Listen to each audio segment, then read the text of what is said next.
पुराने किले, मौत, हादसों, अतीत और रूहों का अपना एक अलग ही संबंध और संयोग होता है।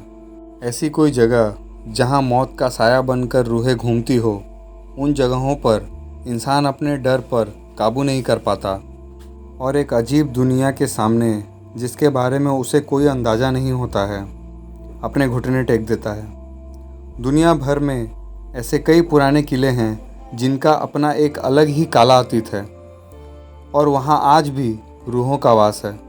दुनिया में ऐसी जगहों के बारे में लोग जानते हैं, लेकिन बहुत कम ही लोग होते हैं जो इनसे रूबरू होने की हिम्मत रखते हैं। जैसे हम दुनिया में अपने होने या ना होने की बात पर विश्वास करते हैं, वैसे ही हमारे दिमाग के एक कोने में इन रूहों की दुनिया के होने का भी आभास होता है।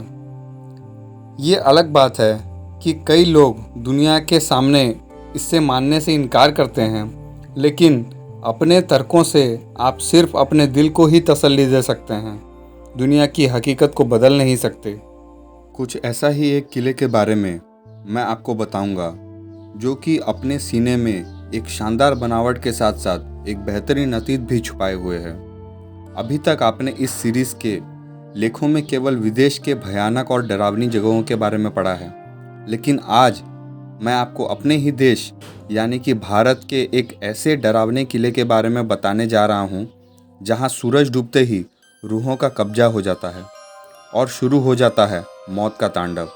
राजस्थान के दिल उदयपुर में स्थित इस किले को भानगढ़ किले के नाम से जाना जाता है। तो आइए इस लेख के माध्यम से भानगढ़ किले की रोमांचकारी सैर पर चलते हैं। भानगढ़ किला 17वीं शताब्दी में बनाया गया था। इस किले का निर्माण मान सिंह के छोटे भाई राजा माधो सिंह ने कराया था। राजा माधो सिंह उस समय अकबर के सेना में जनरल के पद पर तैनात थे। उस समय भानगढ़ की जनसंख्या तकरीबन 10,000 थी। भानगढ़ अलवार जिले में स्थित एक शानदार किला है, जो कि बहुत ही विशाल आकार में तैयार किया गया है। चारों तरफ से पहाड़ों से घिरे इस किले में बेहतरीन शिल्प कलाओं का प्रयोग किया गया है। इसके अलावा इस किले में भगवान शिव, हनुमान आदि के बेहतरीन और अति प्राचीन मंदिर विद्यमान हैं। इस किले में कुल 5 द्वार है और साथ साथ एक मुख्य दीवार है। इस किले में दृढ़ मजबूत पत्थरों का प्रयोग किया गया है, जो अति प्राचीन काल से अपने यथास्थिति में पड़े हुए हैं। भानगढ़ किला जो देखने में जितना शानदार है, उसका अतीत उतना ही भयानक है।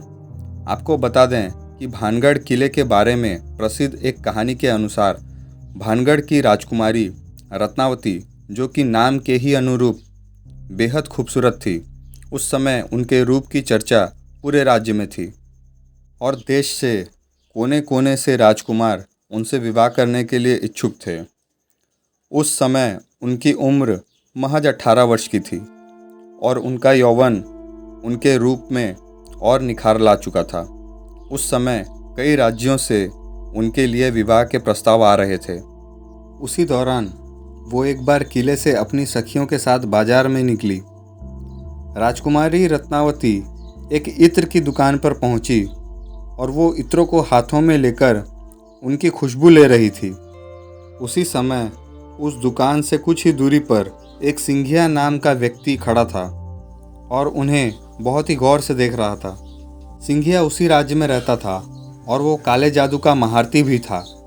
ऐसा बताया जाता है कि वो राजकुमारी के रूप का दीवाना था और उनसे प्रगाढ़ प्रेम करता था। वो किसी भी तरह राजकुमारी को हासिल करना चाहता था, इसलिए उसने उस दुकान के पास आकर एक इत्र के बोतल, जिसे रानी पसंद कर रही थी, उसने उस बोतल पर काला जादू कर दिया, जो राजकुमारी के वशीकरण के लिए था। राजकुमारी रत्नावती ने उस इत्र के बोतल को उठाया, लेकिन उसे वहीं पास के एक पत्थर पर पटक दिया। पत्थर पर पटकते ही वो बोतल टूट गया और सारा इत्र उस पत्थर पर बिखर गया। इसके बाद से ही वो पत्थर फिसलते हुए उस तांत्रिक सिंघिया के पीछे चल पड़ा और तांत्रिक को कुमुद दिया, जिससे उस तांत्रिक सिंघिया की मौके पर ही मौत हो गई। मरने से पहले तांत्रिक ने शाप दिया था कि इस किले में रहने वाले सभी लोग जल्द ही मर जाएंगे और वो दोबारा जन्म भी नहीं ले पाएंगे। और ताउम्र उनकी आत्माएं इस किले में भटकती रहेगी। उस तांत्रिक के मौत के कुछ ही दिनों के बाद भानगढ़ और अजबगढ़ के बीच युद्ध हुआ, जिसमें किले में रहने वाले सारे लोग मारे गए। यहाँ तक कि राजकुमारी रत्नावती भी उस शाप से नहीं बच सकी और उनकी भी मौत हो गई। एक ही किले में एक साथ इतने बड़े कत्लेआम के बाद वहाँ मौत की चीखें गूंज गई और आज भी उस किले में उनकी रूहें घूमती है। किले के अंदर बने मंदिरों में गोपीनाथ, सोमेश्वर, मंगला देवी और केशव मंदिर मिल जाएंगे। सोमेश्वर मंदिर के बगल में एक बावली है जिसे अब भी लोग अपने मुताबिक इस्तेमाल करते हैं, चाहे नहाना हो या कपड़े धोना। फिलहाल इस किले की देखरेख भारत सरकार द्वारा की जाती है। किले के चारों तरफ आर्कियोलॉजिकल सर्वे ऑफ इंडिया की टीम मौजूद रहती है। एएसआई ने सख्त हिदायत दे रखा है कि सूर्यास्त के बाद इस इलाके में किसी भी व्यक्ति के रुकने के लिए मनाही है। इस किले में जो भी सूर्यास्त के बाद गया वो कभी भी वापस नहीं आया।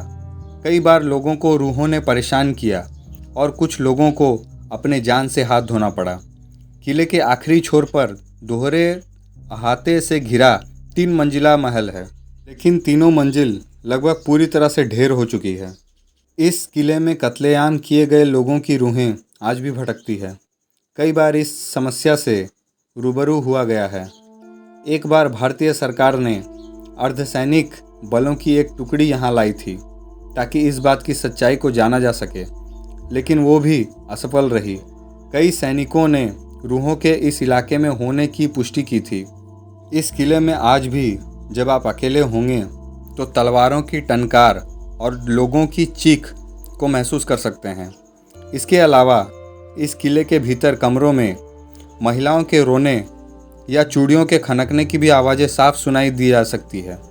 किले के पिछले हिस्से में जहाँ एक छोटा सा दरवाज़ा है, उस दरवाजे के पास बहुत ही अंधेरा रहता है।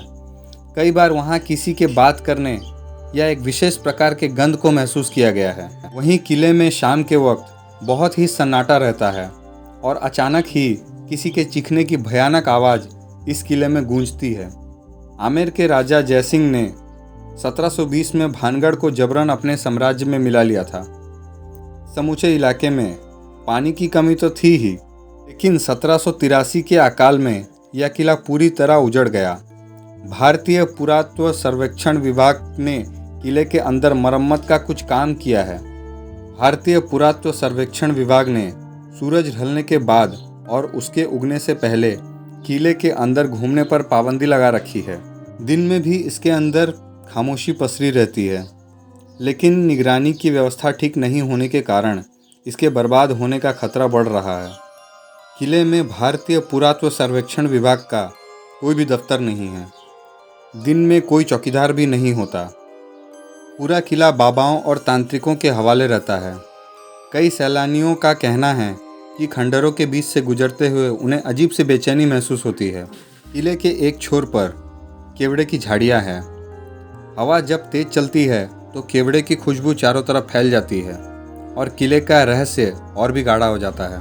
किले में बेपरवाह तांत्रिक बेरोक-टोक अपने अनुष्ठान करते हैं। आग की वजह से काली पड़ी दीवारें और भारतीय पुरातत्व सर्वेक्षण के टूटे फूटे बोर्ड किले में उनकी अवैध कारगुजारियों के सबूत हैं। दिलचस्प बात यह है कि भानगढ़ के किले के अंदर मंदिरों में पूजा नहीं की जाती। किले में स्थित गोपीनाथ मंदिर में तो कोई मूर्ति भी नहीं है। तांत्रिक अनुष्ठानों के लिए अक्सर उन अंधेरे कोनों और तंग कोठरियों का इस्तेमाल करते हैं जहां तक आमतौर पर सैलानियों की पहुंच नहीं होती।